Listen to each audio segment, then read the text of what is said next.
ആണവായുധം ഉപയോഗിച്ചാൽ ഉണ്ടാകുന്ന ഗുരുതര പ്രത്യാഘാതങ്ങൾ ലോകത്തിന് കാട്ടിക്കൊടുത്തത് രണ്ടാം ലോക മഹായുദ്ധകാലത്ത് ജപ്പാനിൽ 2 തവണ അമേരിക്ക അത് ഉപയോഗിച്ചപ്പോഴാണ്. അതിൻ്റെ അപകടം അറിഞ്ഞിട്ടാണ് ആണവ നിർവ്യാപന കരാറൊക്കെ പിന്നീട് വന്നത്. അപ്പോഴും ആണവായുധം വികസിപ്പിക്കുന്ന രാജ്യങ്ങളുടെ എണ്ണം കൂടുകയേ ചെയ്തിട്ടുള്ളൂ.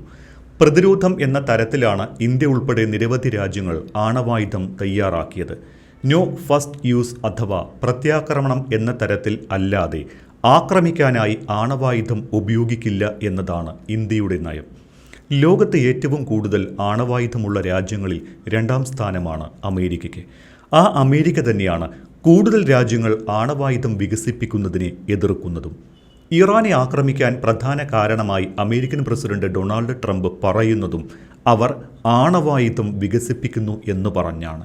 ഈ വിരോധാഭാസങ്ങൾക്കിടെ തന്നെ വീണ്ടും ഒരു ആണവായുധ ചിന്തയിലാണ് അമേരിക്കയെന്ന് ഒരു റിപ്പോർട്ട് പറയുന്നു. 2ാം ലോക മഹായുദ്ധത്തിന് ശേഷം പിന്നീട് ആണവായുധം ഉപയോഗിച്ചിട്ടില്ലാത്ത അമേരിക്ക യുദ്ധത്തിൽ വീണ്ടും ആണവായുധം ഉപയോഗിക്കാൻ ആലോചിക്കുന്നുവെന്ന് അന്തർദേശീയ മാധ്യമമായ NBC ന്യൂസാണ് റിപ്പോർട്ട് ചെയ്തത്. ചൈനയുമായോ റഷ്യയുമായോ ഒരു യുദ്ധമുണ്ടായാൽ ആണവായുധം വരെ ഉപയോഗിക്കാവുന്ന തരത്തിൽ അമേരിക്ക ആണവതന്ത്രം പുനർനിർമ്മിക്കുകയാണ് എന്നാണ് റിപ്പോർട്ട്. അമേരിക്കൻ പ്രസിഡന്റിന് കൂടുതൽ സൈനിക തീരുമാനങ്ങൾ എടുക്കാനുള്ള അവസരം നൽകാൻ ലക്ഷ്യമിട്ടുള്ള പുതിയ ആണവതന്ത്രങ്ങൾക്കാണ് പെന്റഗൺ രൂപം നൽകുന്നത്. പുതിയ സാഹചര്യത്തിൽ റഷ്യയുമായും ചൈനയുമായും പ്രാദേശിക യുദ്ധങ്ങൾ ഉണ്ടാകാനുള്ള സാധ്യത തള്ളിക്കളയുന്നില്ല അമേരിക്ക. അത്തരമൊരു സാഹചര്യമുണ്ടായാൽ ഈ പ്രാദേശിക സംഘർഷങ്ങൾ പ്രതിരോധിക്കുകയാണ് ഈ പുതിയ ആണവതന്ത്രത്തിൻ്റെ ലക്ഷ്യം. പക്ഷേ പൂർണ്ണമായ ആണവ യുദ്ധത്തിന് പകരം മറ്റു സൈനിക മാർഗങ്ങൾ ഒരുക്കുന്നതിനായിരിക്കും പെന്റഗണിൻ്റെ പരിഗണന.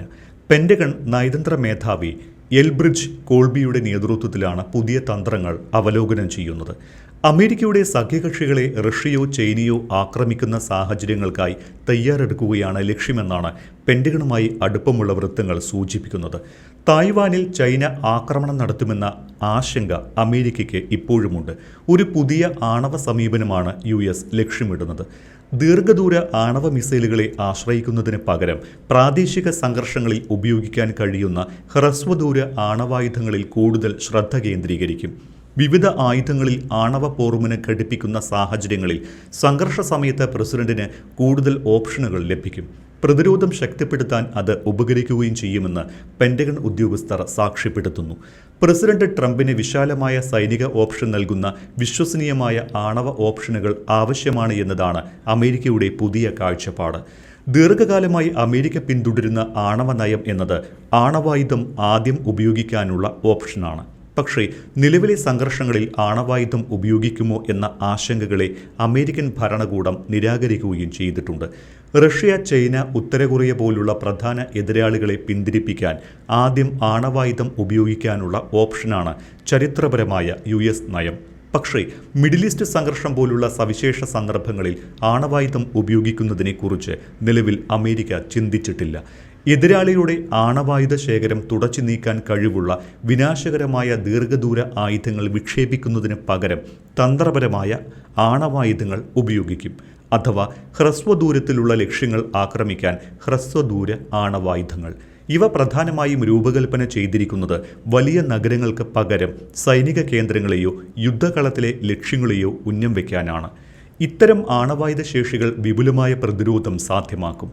ഇത് US ആണവ നയത്തെക്കുറിച്ചുള്ള ദീർഘകാല ചർച്ചയ്ക്ക് തുടക്കമിടാനും സഹായിച്ചിട്ടുണ്ട്. ഹ്രസ്വദൂര ആണവായുധങ്ങളെ പ്രോത്സാഹിപ്പിക്കുന്നത് ഒരേ സമയം ഗുണം ചെയ്യുമെന്നും ദോഷം ചെയ്യുമെന്നും വിശ്വസിക്കുന്നവർ ധാരാളമുണ്ട്. ഈ നിർദ്ദേശം പ്രതിരോധത്തെ ശക്തിപ്പെടുത്തുമെന്നാണ് ഇതിനെ പിന്തുണയ്ക്കുന്നവർ വാദിക്കുന്നത്. മറിച്ച് വിപുലമായ പ്രതിരോധം ഉണ്ടാകുമെന്ന് വിശ്വസിക്കണമെങ്കിൽ സാമാന്യ ബുദ്ധിക്ക് നിരക്കുന്ന തരത്തിലുള്ള ആണവായുധമാണ് രാഷ്ട്രീയ നേതൃത്വത്തിന് നൽകേണ്ടത് എന്ന് വിമർശകരും വാദിക്കുന്നു. അതേസമയം ഇത് പ്രസിഡന്റിന് ദീർഘദൂര തന്ത്രപരമായ മിസൈലുകളെ ആശ്രയിക്കേണ്ടി വരുന്ന സാഹചര്യങ്ങൾക്കുള്ള തയ്യാറെടുപ്പുകളെ ദുർബലപ്പെടുത്തുമെന്ന് വിശ്വസിക്കുന്നവരും കുറവല്ല. ആണവ പ്രതിരോധ ശേഷി വീണ്ടും മികച്ചതാക്കണമെന്ന പ്രസിഡന്റ് ട്രംപിന്റെ പ്രഖ്യാപിത നിലപാടിന് വിരുദ്ധമാണ് പുതിയ നയമെന്നും ഒരു വിഭാഗം വിശ്വസിക്കുന്നുണ്ട്. നിലവിൽ ലോകത്തിലെ ആണവായുധങ്ങളുടെ ഏകദേശം 90% കൈവശം വെച്ചിരിക്കുന്നത് റഷ്യയും അമേരിക്കയുമാണ്. ആഗോള ആണവ ശേഖരത്തിൻ്റെ ഭൂരിഭാഗവും നിയന്ത്രിക്കുന്നതും റഷ്യയും അമേരിക്കയുമാണ്. ബാക്കി വരുന്ന China, France, United Kingdom, Pakistan, India, Israel, ഉത്തര കൊറിയ അടക്കമുള്ള രാഷ്ട്രങ്ങൾ എല്ലാം ചേർന്ന് കേവലം 10% മാത്രമാണ് കൈവശം വെച്ചിരിക്കുന്നത്. ലോകത്തിലെ ഏറ്റവും വലിയ ആണവായുധ ശേഖരമുള്ളത് റഷ്യയിലാണ്. ആകെ 5500 മുതൽ 6000 വരെ ആണവായുധങ്ങൾ റഷ്യയുടെ പക്കലുണ്ട് എന്നാണ് കണക്കാക്കുന്നത്. അമേരിക്കയുടെ കൈവശം ഏകദേശം 5000 മുതൽ 5400 വരെ ആണവായുധങ്ങളുണ്ട്. റഷ്യൻ ശേഖരത്തിലെ ഏറ്റവും കരുത്തൻ RS-28 സർമാറ്റാണ്.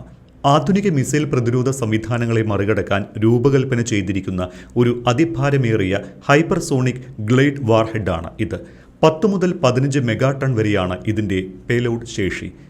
US ആണവ ശേഖരത്തിൽ അവശേഷിക്കുന്ന ഏറ്റവും ഉയർന്ന ഉൽപ്പാദനക്ഷമതയുള്ള സ്ട്രാറ്റജിക് തെർമോ ന്യൂക്ലിയർ ഗ്രാവിറ്റി ബോംബാണ് B-83. അമേരിക്കയുടെ പുതിയ തീരുമാനം ആണവായുധത്തെ സാധാരണവൽക്കരിക്കുമെന്ന ഭീതിയും ചില കോണുകളിൽ നിന്ന് ഉയരുന്നുണ്ട്.